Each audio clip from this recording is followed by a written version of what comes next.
Hi everyone, this is Char, and in this video, I'm gonna do a review of one of the best ranged top commander hero, which is Bard, the Sea Sovereign. So as a range main, personally, I have invested a lot in Bard. I am working on trying to completely transcend his skills as well as fully develop his super weapon. And if you are range main, especially with a specific role of doing siege or rally, you definitely need to have Bard because he is very good, if not one of the best rally heroes in the game. And even recently, I've discovered some ways that Bard is going to be even more helpful in the future from things that I've seen happen during major PvP events. With that being said, let's take a look at his skills. So his first skill, when maxed out, is called Mass Annihilation, which is a rage skill that deals damage to up to 3 targets in a circular area with a damage factor of 14,300. I do believe this is a result of having awakened his skill as well, called Dominating Seas, because I think originally the damage factor is a little bit lower than this. But regardless, damage taken by each enemy target reduces by 15% for every additional enemy target.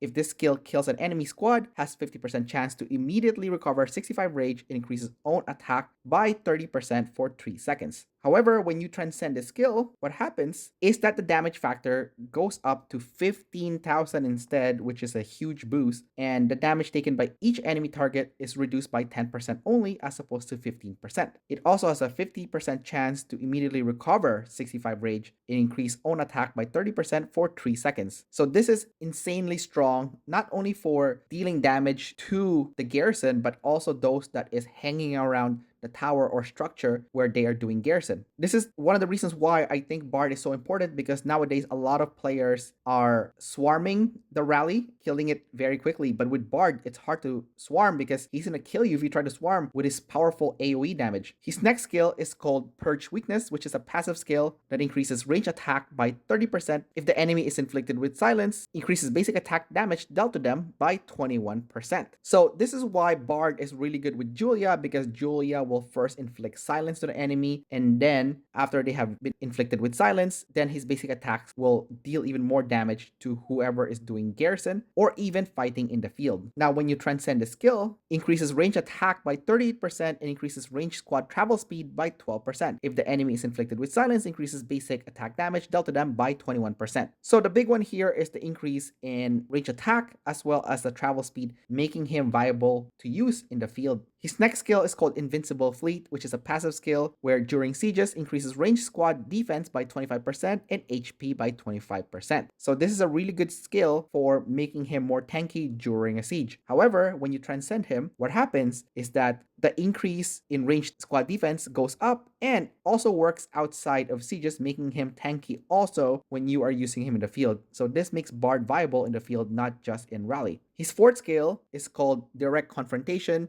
and during rallies, it increased skill damage dealt to garrison squads by up to 54%, but all damage taken from the garrison squad is also increased by 12.5%. So as you can see, he's taking in a lot of damage as he deals a lot of damage. However, when you transcend him, what happens is that he only takes 6% increase in damage taken, so that makes him less vulnerable as a result. And you could further negate this if you have the proper hones that reduces the damage that your squad will take. Also, when you use a rage skill, there is a 20% chance to deal additional damage to the current target with a damage factor of 3,200. This effect can only be triggered once in 5 seconds, so that also helps when it comes to trying to break a garrison. So I've covered already the Awaken skill, but when you transcend it, the big one that will change is actually that it will deal damage to up to 4 enemies, and that doesn't seem like a big deal, but actually now that I've been doing a lot of rallies in Archipelago Raid, Island Raid, Genesis War, and people try to swarm the rally or go near the tower, because sometimes when I'm trying to rally the tower, someone will try to attack my Bard with their Bianca because they're trying to buff the garrison. But with more enemies being hit by his AoE skill damage, it's harder for people to hang out in the tower area, and this is becoming more and more important. As a matter of fact, in my last Archipelago raid, I wish there was another range main that had a Bard that would rally with me on the tower. That way we can hit between 3 to 8 enemies that is trying to hang out in the tower area and kill whoever is trying to swarm the rally or kill those that is trying to refill the garrison. Let's take a look at his super weapon real quick. So his super weapon reduces the damage of the enemy squad that is hit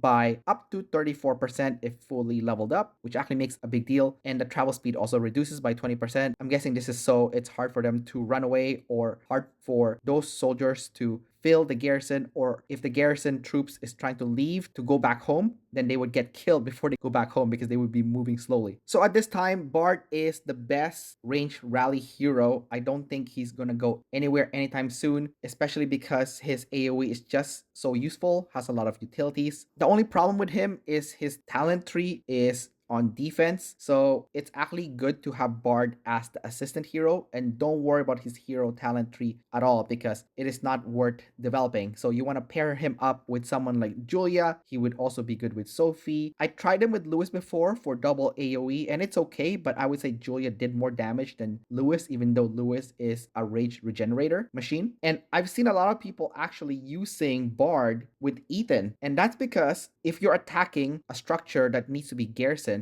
after Ethan and Bard beats the garrison, they automatically becomes the garrison, and they both have AoE. So this is actually a really good pairing that I'm seeing more and more, and I personally want to try it once my Ethan at the very least is awakened and I can try out having them together in a rally where I need to take over that structure and garrison it right after. So really good in events like Genesis War. Not bad also in Island Raid and Archipelago Raid if you're trying to take over one of the structures, but not the best for attacking towers itself where you're going to try to burn it. In that case, I think Julia would be a better pair to Bard. Anyways, that's about it for this video. Don't forget to like and subscribe, and I will see you next time. Bye-bye.